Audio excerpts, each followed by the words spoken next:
Hey yo, what is up guys, your boy Ed from Savij. You already know. Today we are going to be doing a SwordSoul deck profile. This isn't just any SwordSoul deck profile. I have this spice that I've taken away from my boy Rich. Shout out to my boy Rich because he's been living in Austin now and he's been playing locals out there, and we conversated a little bit about the spice that we got going on in this deck, and you guys will actually really enjoy this. I think it works really well with this deck, and I like it a lot. I've gone through a lot of changes since he's given me a list, and I finally cut it down to a good 40. It's a clean 40. You guys are going to be a little surprised of what I play and how I play it and why I play it, but you guys will honestly really enjoy this. Let's go ahead and get into it.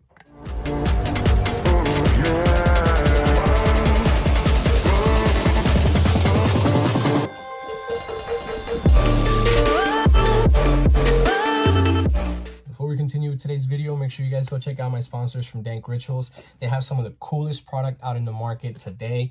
They have anything from deck boxes to play mats, oversleeves, even dice. They're working on this really dope backpack that I'm super excited about. Make sure you guys check them out. The link will be down in the description. Thank you. All right, guys, starting off with the main deck. The main deck is pretty self-explanatory. SwordSouls just have more or less a very defined list already. There's a lot of changes that I've made to this deck since I've started playing it, but I think one of the things that I'm still stuck on is just playing 3 Ecclesias. I like the Ecclesia because I also like the ability to be able to side one out if I really need to for game 2, depending if I'm gonna go first or second, right, or whatever it is that I really need to do. But of course, Ecclesia is definitely one of those staple cards for the engine. Even though it's not a SwordSoul card, it turns itself into a SwordSoul. Continuing with the 3 more Ys, I think that's pretty standard. Everybody should be playing 3 more Ys.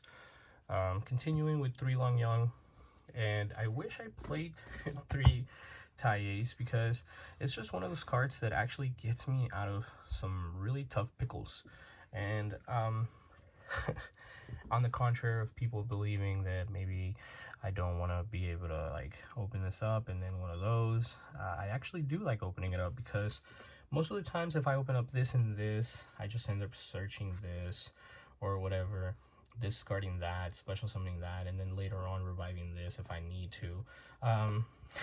Even then, sometimes I can go like making Baxia here and then like using this to discard this, and then Baxia pops something, special this back, whatever. You guys know how to play SwordSoul, right? Definitely super standard. A lot of people have been playing 2 Ecclesias now, so I might try that. I tried convincing myself into doing it the other day and cutting one out, but right before I started my tournament, I just grabbed my card and I just threw it back into the deck. I think Ecclesia is more than necessary in this.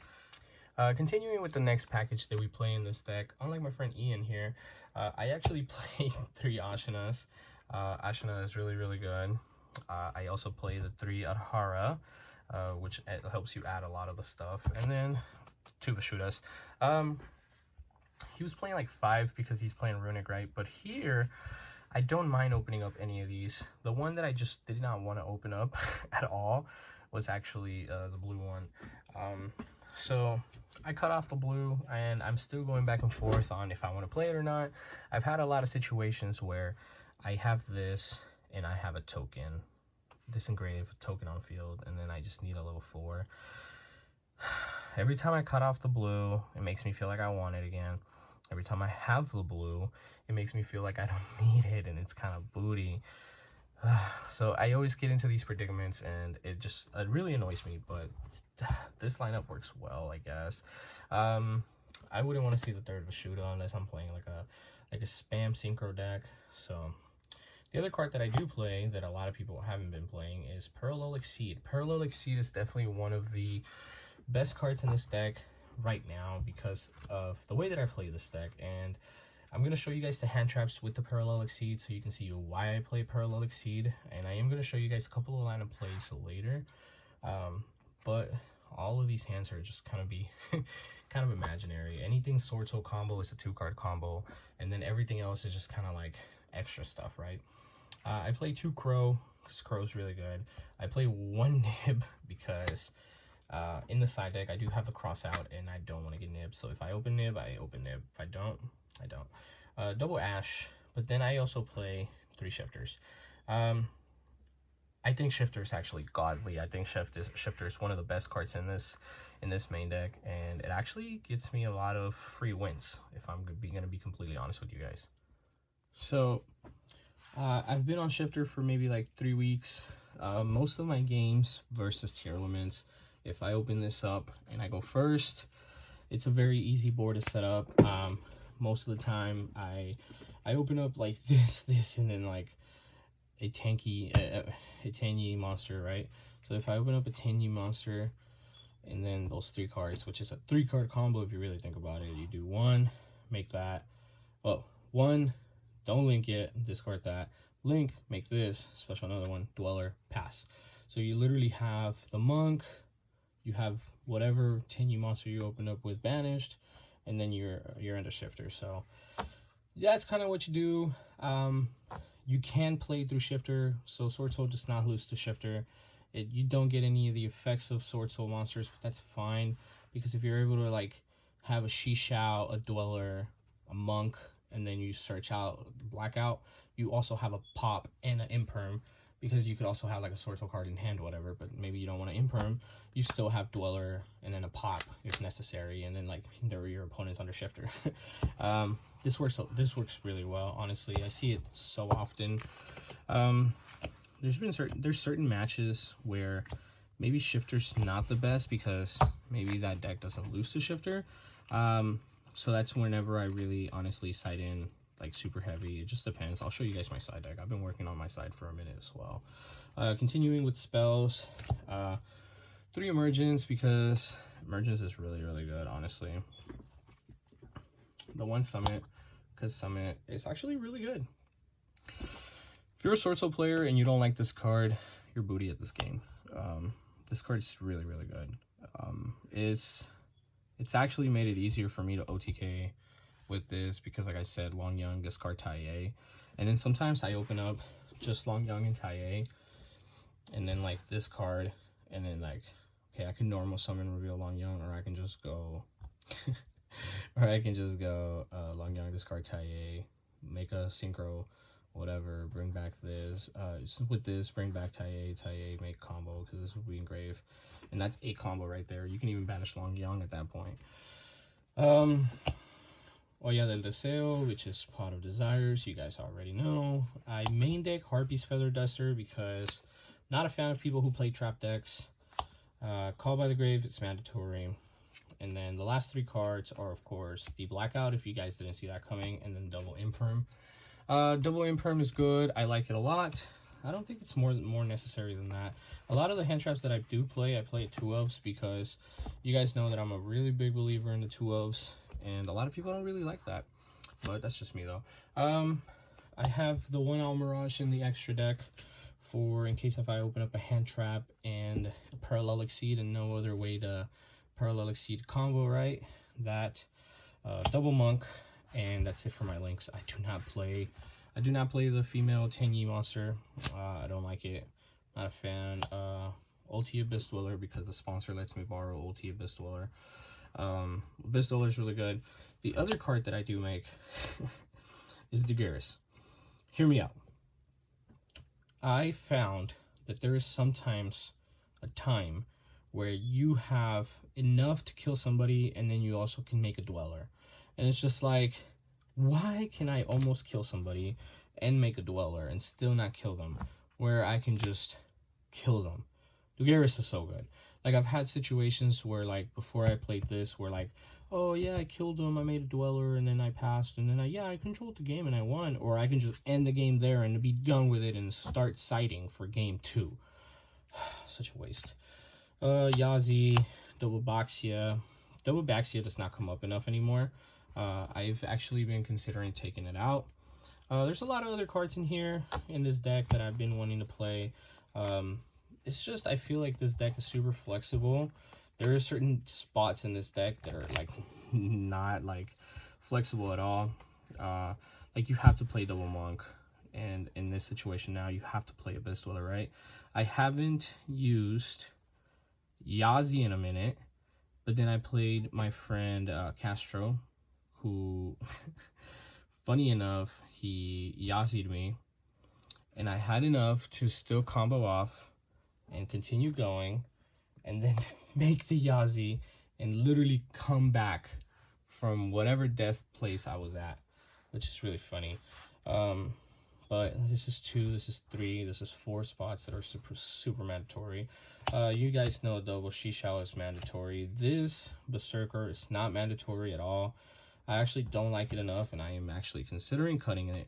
I'm still in the midst of it.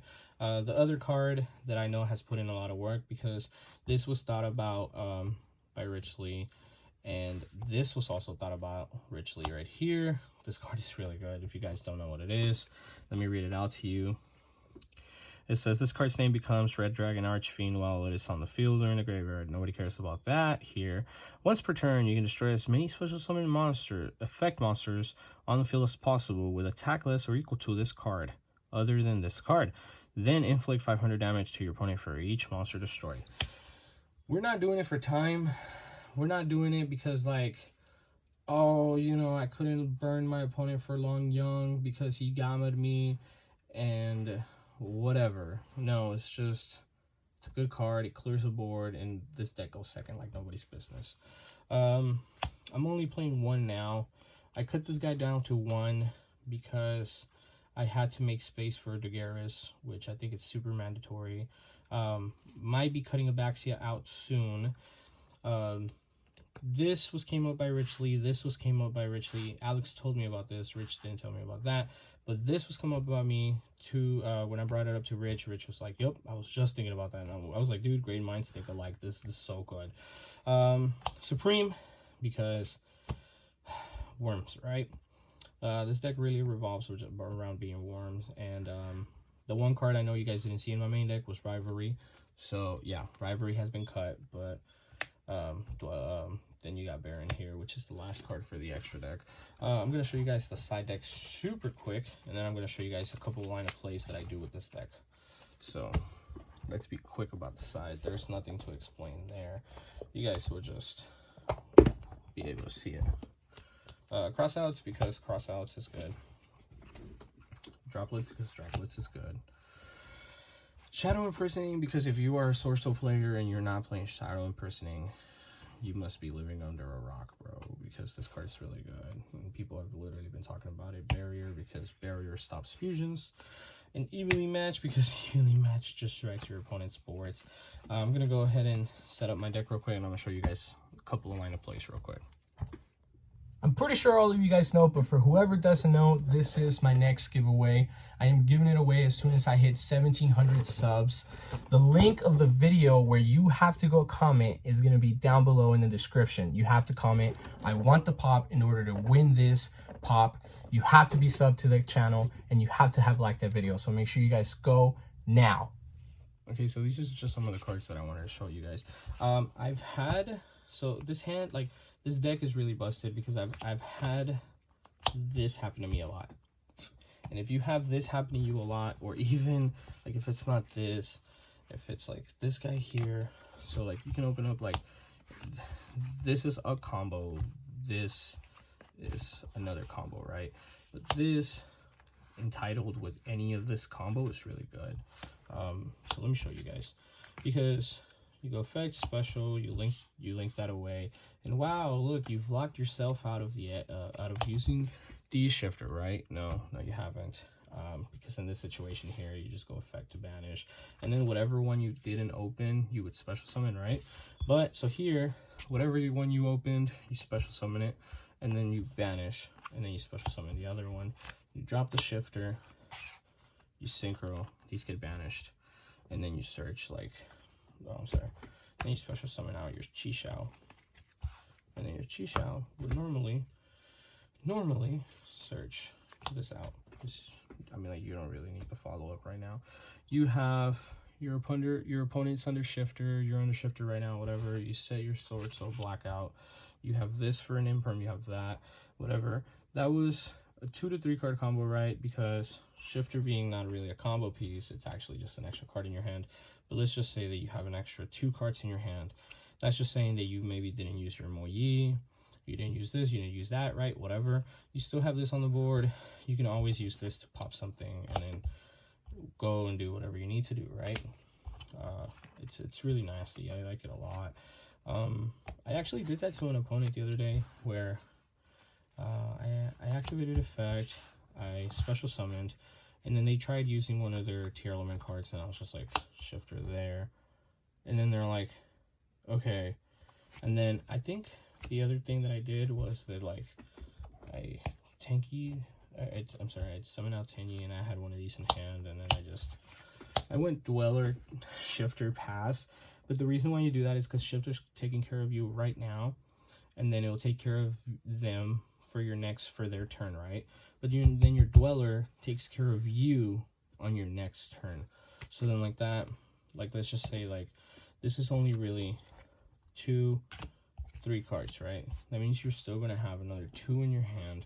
They can literally be imperm, combo starters, 2 card SwordSoul matchup, whatever you're doing, right? This is really good. I like it a lot. This really helps to prevent you from actually dying to tier elements, because tier elements are the biggest threat. I don't really lose to Sprite like that, but this is really nice. I like this a lot. Let me know what you guys think. If you guys know SwordSoul, I know, I'm pretty sure you guys like this. I've really enjoyed this a lot for the last couple of weeks. I've been talking about it with my friends. I have a friend named Brian Vasquez. Shout out to him. He's really good. He bounces ideas off of me all the time. He shows me what he's played at his locals. He just topped and got, what was it? I think he said first place out of like 5 rounds, and then then they did top cut, and he still got first place or top 4 or something like that. I don't know. The guy's doing good. He's enjoying the deck. He's playing the same deck, just a little bit different from mine. He still plays like circles. I don't think the circles are super necessary in this deck anymore, but that's just my personal opinion. Thank you guys all for watching. I hope you guys enjoyed, and I'll see you guys on the next video. Bye bye.